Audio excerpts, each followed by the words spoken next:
Hey guys, this is Ioan from Unbowed, and you're listening to the Brutally Delicious podcast.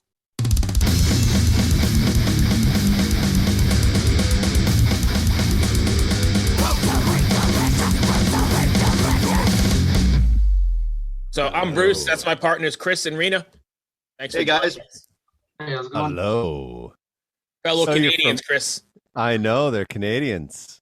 Yeah, that's right. Southern Ontario. You said Guelph, right? That's right. Yeah. Yeah. What's it? How far is Guelph from Toronto?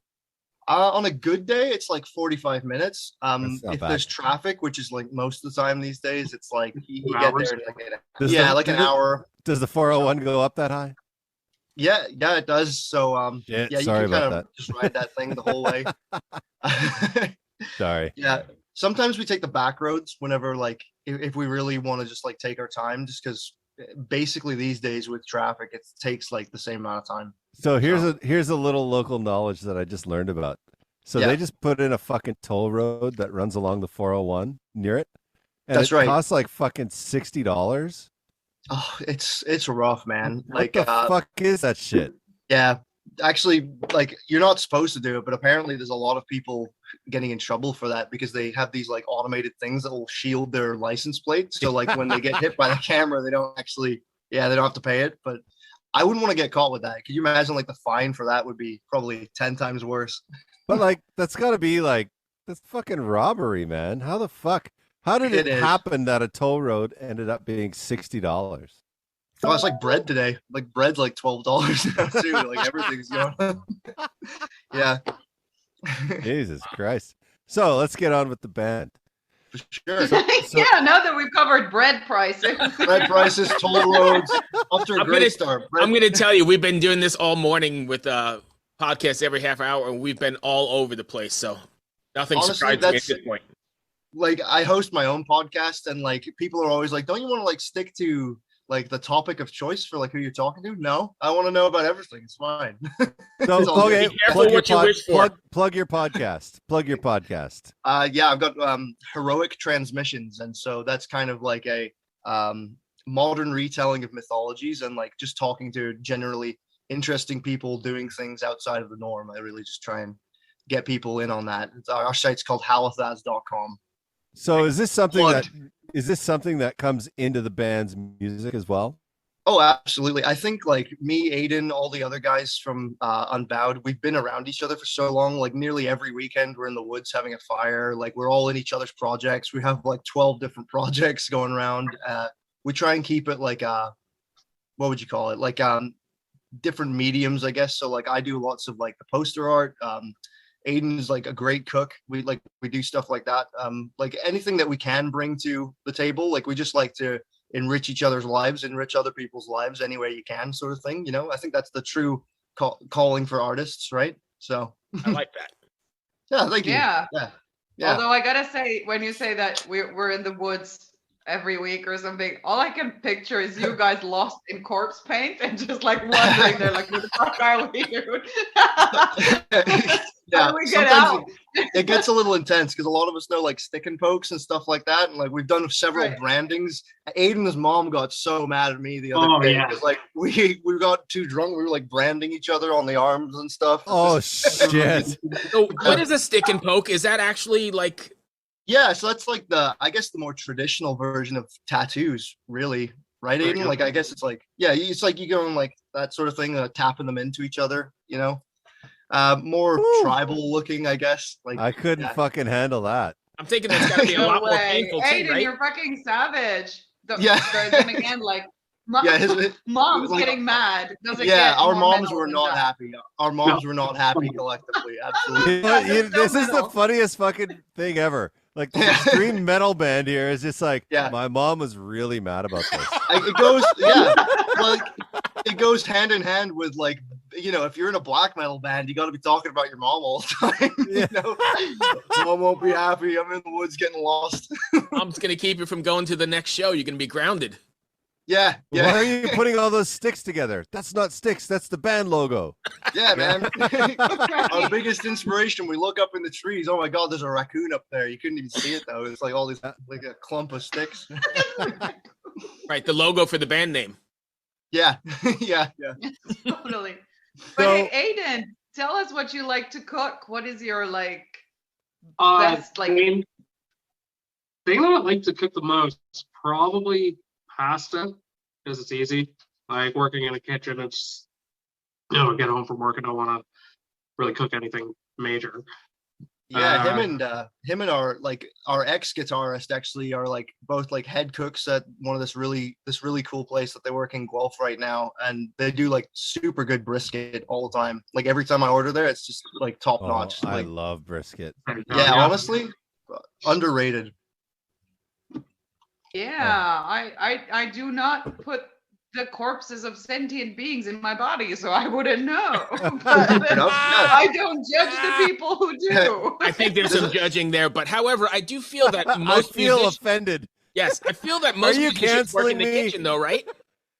Sorry? Yeah, there's a lot of it. Yeah, like honestly, there's so many different guys I know from different bands that we've been on tour with or like we've recorded with, and like they happen to be cooks as well. It's great. Again, so like if you go to the woods and like we're having like a big fire, like people just bringing steaks and stuff, right?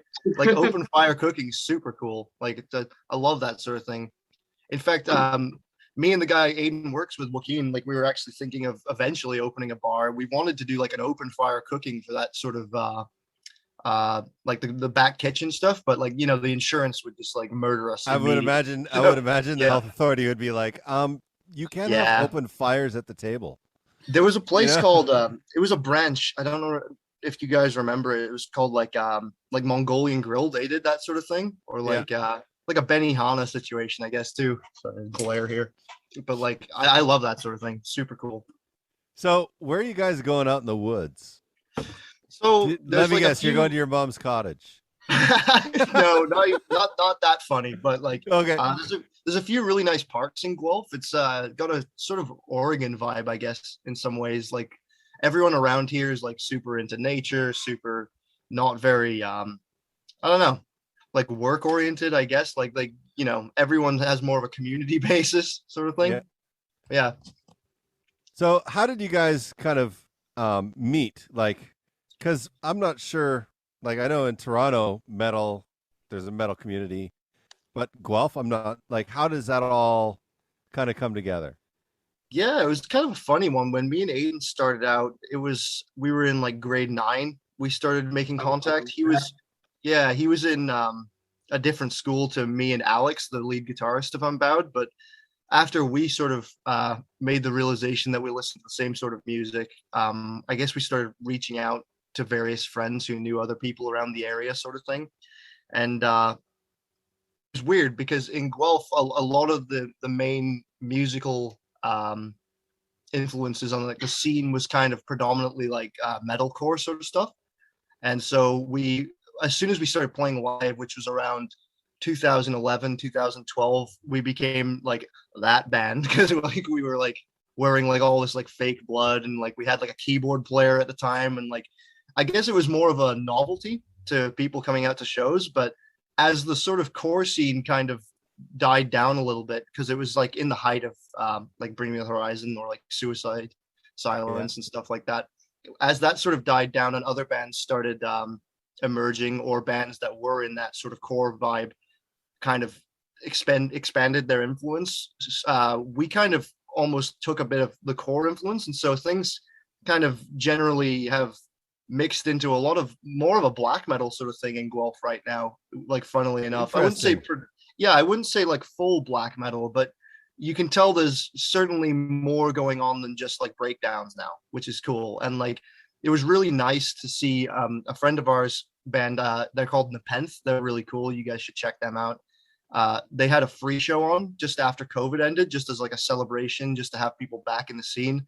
And without sounding cheesy, it was just so wholesome just to see how many people were there of all different walks of life, just coming to this show and like watching like doom metal in Guelph. It was really funny. And like the spiritual part of it for us was that it was in one of the first places any of us ever started like hanging out. It's like like a punk bar called Jimmy Jazz. Okay. And the first show I ever saw there, I was underage, shouldn't have even been in there. And it was like a core show. And now here we are, like a decade later, almost listening to stuff that I would have been listening to at my computer after high school. Nice. Nice. So the record, Color the Soul, is due out in like about 2 weeks? Yeah, it comes out May 20th. So now that it's It complete, was under 2 weeks. yeah, a little under 2 weeks. How excited are you, first of all? And second of all, now that it's complete, are you satisfied with the way it turned out? Yeah, I think yeah, Aiden, if you want to take that first. Yeah, sure. Yeah, no, I'm so excited for this album to come out. Like, it's been a long time coming. I'm super happy with the parts that I wrote for it, and I'm sure everybody else is as well. So yeah, I'm just ecstatic. Yeah, this album was actually, it's like almost pan-continental. So a few of us were like in Finland when it was first getting made, and then there was a few in England. Our drummer Julian and Alex again were studying engineering and like mixing and mastering in London, England. So this album started its creation, I think, almost like 5 years ago now, reasonably. And so it's been a long slog compared to the last two full lengths we did, which were kind of banged out the same way we did everything in Guelph, which was like, oh, I'm just going to walk over to Alex's house, or I'm going to walk over here, do this. And like, we'll spend a day, do like 3 or 4 songs, but it was a lot harder to do that during all of this. And then along with the pandemic as well, it became increasingly hard. But a common question we got asked is like, how did this pandemic affect like our band's like musical process? And it was actually more of the same, really, because we already had these hurdles trying to get this thing out, and it kind of gave us more time to think than before. And so I think a lot of the concepts and the progression in it kind of tell more of like a telling of how we've all grown up since then. So it's more of like going from our young 20s into more or less adulthood now, and like as we've progressed as people, this album's kind of become something more. I have a very serious question for you guys. I have to back up a little bit. Go ahead, Rena. Yes, thank you. You said some of your people were in Finland. Yeah, so me and Alex actually have another band out there with a Finnish dude where we just kind of lock ourselves away for like 3 weeks in a cabin, and we'll just like see what we come up with. It's always an interesting time. Another friend of ours, Zach, he comes with us. He's in a few of our other projects as well. That's more predominantly like black metal stuff, but it's always interesting to see how we think of, or we start talking about very similar concepts in a lot of our other bands, and we'll bring it into the Unbowed stuff. And so I say it starts with like stuff like when we go away to Finland, or like when we're over in Europe doing other stuff. I say it starts because like you can hear melodies when you have different views, or like when you're walking around, right? Rena's in Finland. Like I'm a Finnish person in Finland. Oh, awesome! Right now. Yeah, that's fucking awesome. Yeah, we were in Kajaani. I don't know how close that is to you. Really fucking far. That's way up north. Like yeah. That's really close to Pite, where Nightwish is from. And yeah, that's right. Exactly. Yeah, everyone there's like, it's more of a like Kajaani's kind of a military base, right? So it's kind of vacant most of the time, and it's very close to the bush. So it's kind of it's funny when you can hear of like bands that are actually from there. And Nightwish especially too, right? Like Nightwish is so like huge. Yeah, like glorious. They have no they shortage are of fucking fans. glorious, that is for sure. Now that they're with Floor, like, it's a perfect combination. It's like I was never, and to go into the subject a little bit, I was never a huge fan of the Tarja Turunen phase, like it bothered me, the pronunciation of English, and just like I don't know, because she was always kind of like, she didn't really like metal or metalheads, that she always kind of talked down a little to the whole like metal concept of things.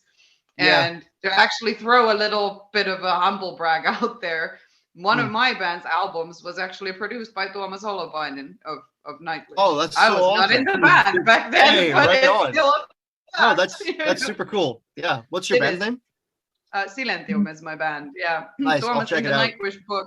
Yeah. Awesome. Thomas in the Nightwish book said that if he had the balls, he would make the music that we make, that like no part of it. That's like, an honorable thing to say. That's awesome. Yes, it is. Yes, it is very cool. But it's so funny that you guys also have this like connection to Finland, and that you go into the woods there to brand yourself, and then you come to Finland and go to the woods again.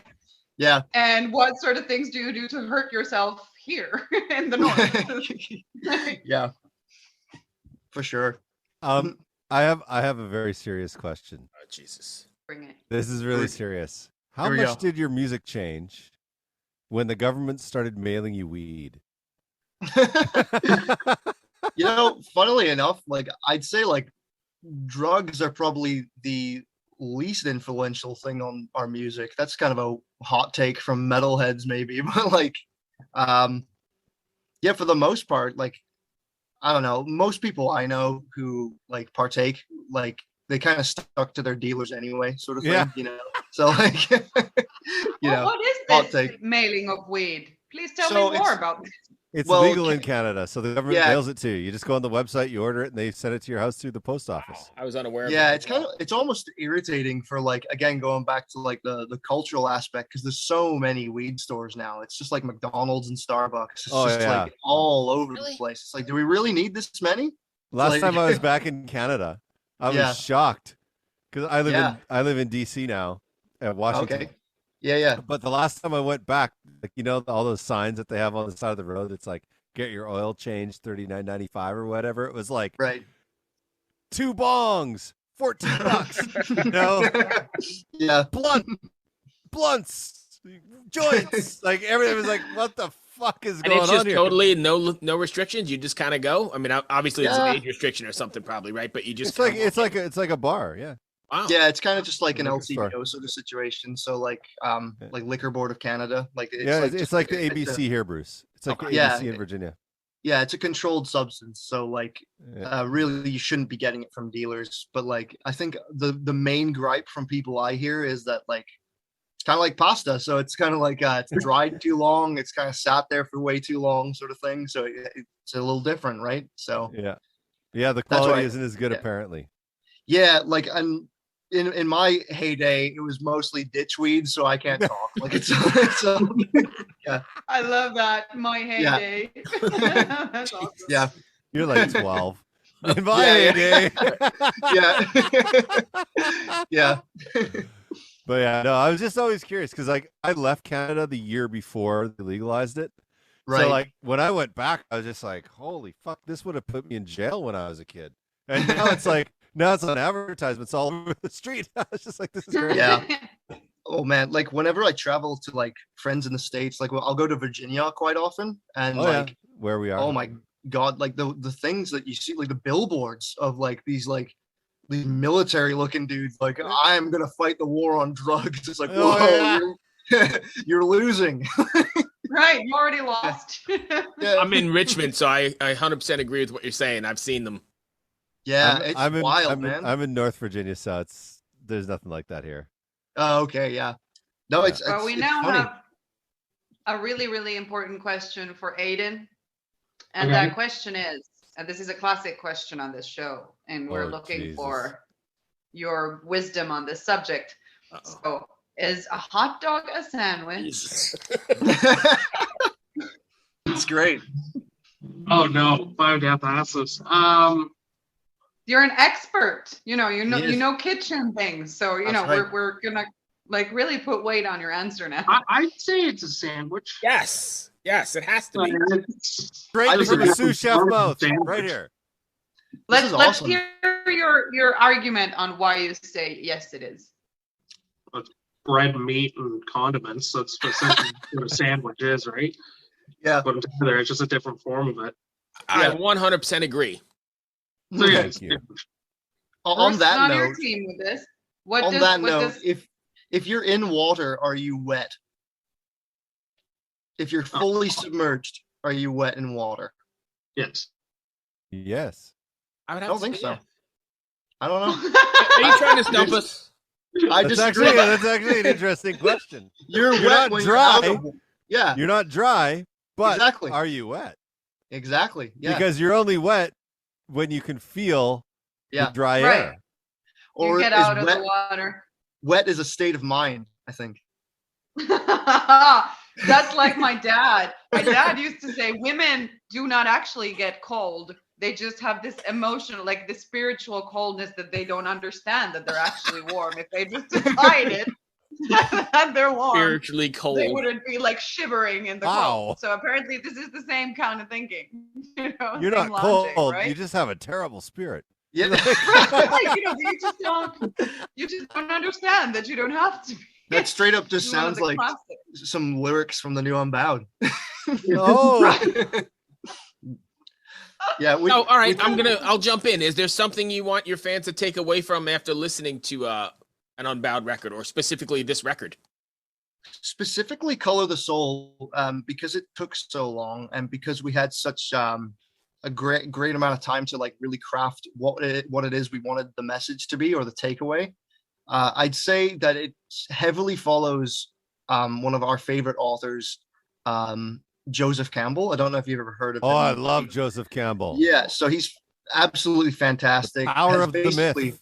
Exactly, the monomyth. Like essentially, no matter where you are, no matter who you are, whatever walk of life, we all kind of want the same thing. We want to be able to protect our family. We want to show them that they're loved. We want to show that we're loved. We want to love ourselves. We want to be able to grow, and we want to be able to live life to the fullest. And I think something that's distinctly lacking in most of modern culture is that we've completely neglected this concept of a soul, and this idea that beauty is inherent in all things. And so what I tried to do with the lyrics, and what I think Alex and the rest of the boys crafted so well with the music, is that there's a synergy between the two. There's a synergy between technicality, and there's a synergy between like the poetic aspect of what I've brought to the band. So while they're making things sound absolutely excellent, and went to school for this stuff and made production such a powerful tool and clarity in that way, I was able to take what I do, which is predominantly studying myth and predominantly understanding how we could better bring mythology and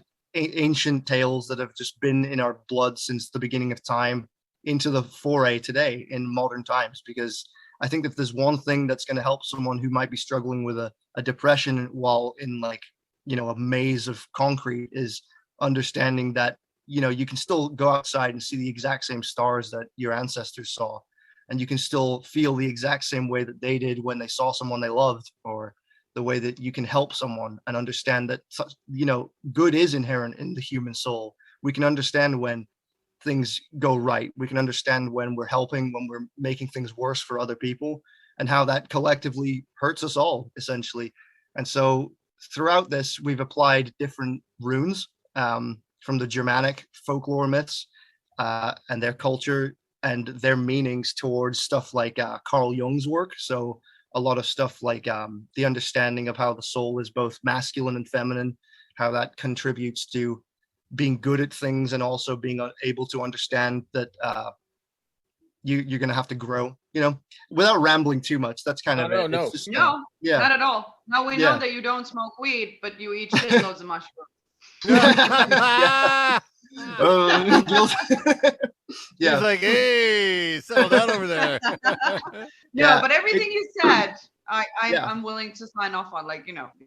Completely right, and that is a great message to convey to people. Thank you. Yeah, it's something that you guys understand it. Yeah, we all fully just we sign off on that message, and we sign off on the fact that there shouldn't be any room for hate for yourself or other people, and understanding that altogether, if we look for more common good in each other, it kind of resembles the same thing that I was talking about before. When we come back from such a horrible time of a pandemic, and we can for 2 years, we just saw people arguing online and not having human connection.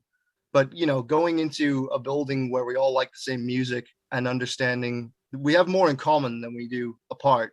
That's kind of, I think, the only way we have any shot at saving this thing we call civilization. So if I can get any message across with this album, it's that we need to work on ourselves, and it's okay to recognize weakness in ourselves, and that we should be constantly trying to grow from that with each other.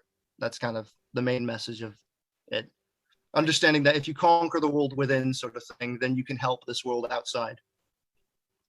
Nice. Very I nicely think put. I think that's a great place to end this interview. Yeah. I'll sign off. I don't very, think we can top it. Bruce, did you have anything else? Sorry. I don't know. I was going to say I'll sign off on everything you just said. I'm 100% in your corner there.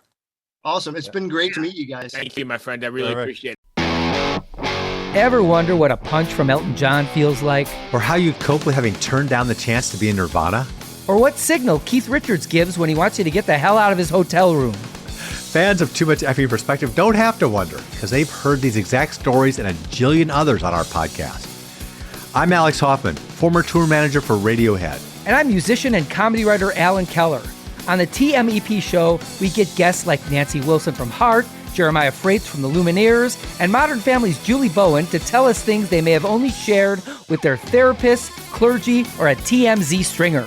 So join us on Too Much Effing Perspective. That's EFFING Perspective. The only podcast you crank up to 11.